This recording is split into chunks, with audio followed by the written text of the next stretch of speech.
You too, man. What is going on? We have a special one today. His Dior Johnson has officially made his announcement to where he will be going in the future and limited his picks.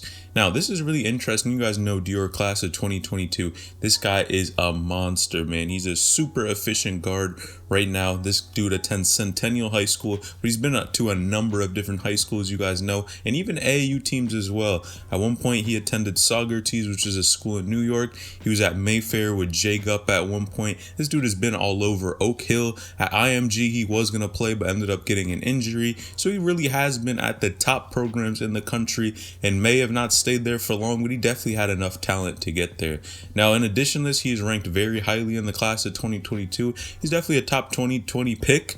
I believe it's 16. But in addition to this, you guys know he just announced his top 5 schools, and this is very interesting. As you guys know, before I had predicted that he would actually be going to the G League, but he just limited down to these 5 schools. Now, number 1, Alabama, Washington, University of Washington, the NBL, Oregon, and University of Kentucky. Now, I'm going to be honest here. When I saw the NBL, I was shocked because you guys know who went and took this untraditional route. You have 2 people that went there. Of course, LaMelo Ball. In addition to this, RJ Hampton actually took that route as well. Now, you guys know those players, and it actually ended up working pretty well for them. I think they played against solid competition and going overseas route, which is definitely, I would say, in my opinion, an untraditional route. Just because a lot of the times the majority of these hyped up players end up going to college because it seems like the right move and it's a little bit more common than going overseas. Now, this is a really interesting pick to me, and I know everyone noticed there was one thing that was not on here: the G League. Now, in a previous video, yes, I did predict that Dior Johnson would end up going to the G League because it seemed like that would be the right move for him. One thing that this guy does is he's not afraid to move around to go and find where the best competition is and go to the best place where he can shine. You guys know previously Dior was actually committed to Syracuse, but then decommitted. And a lot of people were shocked about that. And it really seemed like if he was going to decommit from Syracuse, from a college, where is he going to go? Most likely the overseas or some other route, not including college basketball. But I find it really interesting how he still has a bunch of these colleges listed on his top 5. It's really interesting to see. And of course, you guys know Alabama, one excellent school. You guys know who is there by now, Javon Quinterly. So that would be lit to see them two play together. University of Washington, another great school as well. They have a lot of people go to the league. Actually, you guys know Isaiah Thomas went there, man, Isaiah Stewart in recent years. But the NBL, I'm gonna be honest, I was shocked that was on his top 5. It just doesn't seem like something he would consider, just because of course the overseas route is always a move and you can go there, and it's definitely not a bad move, but you just don't see it in too many players' top 5s, and especially players that are hyped up and have this much clout as Dior. I'm really surprised that he ended up wanting to go to this school. Now, this guy's numbers, even in high school, have been solid since day one.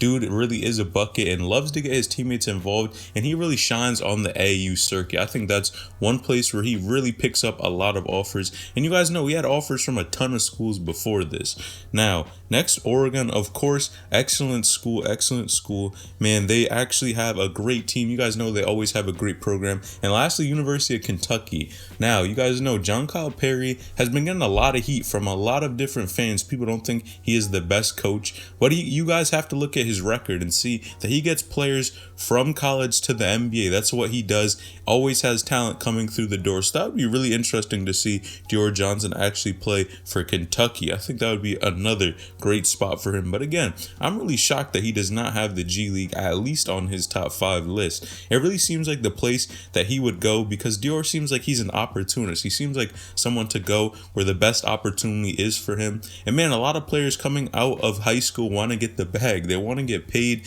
and that would seem like Dior maybe would put that on his list. Go to the G League. You guys know, of course, in my opinion, it most likely would even be a better decision to go to the G League than the NBL. Because think about it. Yes, you get to go to the NBA G League where you're going to be playing with people who most likely you'll end up playing against in the future at some point. These guys are always trying to get to the NBA, and if you're just honing, developing your skills, working on your game, it seems like it would be the perfect place to go for Dior, and especially him Having that type of attitude and competitive nature, this dude always wants to get after it and is not afraid to let you hear. You guys know this man will talk trash to you. He'll go right at you, but I could really appreciate his game, how solid it is. And man, he is not afraid to go at you, get a bucket, talk in here, talk some trash, and keep it going. That's what I really like about his game. He definitely has a ton of passion for the game and is really intense on the court. Now, in addition to this, one other thing that I'm very shocked we didn't see on his list is number 1, Louisville. Now, the reason why I say this is because Dior even posted something on his Instagram hinting at he may be interested in going to Louisville. It was actually the back of a shoe. And you guys know his trainer, Chris Brickley, is actually from Louisville. He attended there. And man, he was a solid player. But it's really interesting how although his trainer had connections to Louisville, and he even posted a shoe on his Instagram, that he is not having that on his top 5 list. I could have bet, and I would have thought he would have had that on his top 5 list. But I guess Dior has other plans, and it's really interesting, his top 5. It's definitely not traditional, in my opinion, to have the NBL on your top 5 list, and that would be crazy to see. You guys know RJ Hampton actually did very well overseas, as well as LaMelo Ball. I think LaMelo really proved his game and improved a ton when he was playing overseas, just because one, you're playing against grown men from a different country, the play style is most likely different, and there's a lot more fundamentals that they play with overseas than they do a lot of times in other different leagues. So it's really interesting how you learn how to work with teammates, and I think especially for people like point guards, it could be a really good place to develop and get your teammates involved. You're gonna have a lot of high level teammates who can play basketball and are pretty smart with the ball. Man, getting these guys involved and really working with them is only gonna help, again, polish your game, and of course you're getting paid for it. That's another thing here.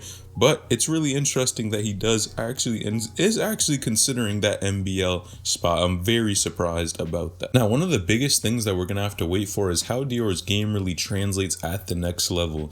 Of course, we can always talk about high school basketball, how much of a bucket a player is. You guys know Dior is crazy, insane. He is a very excellent player, could shoot, could dribble, pretty much do it all on the court. And this guy loves to get to the hoop.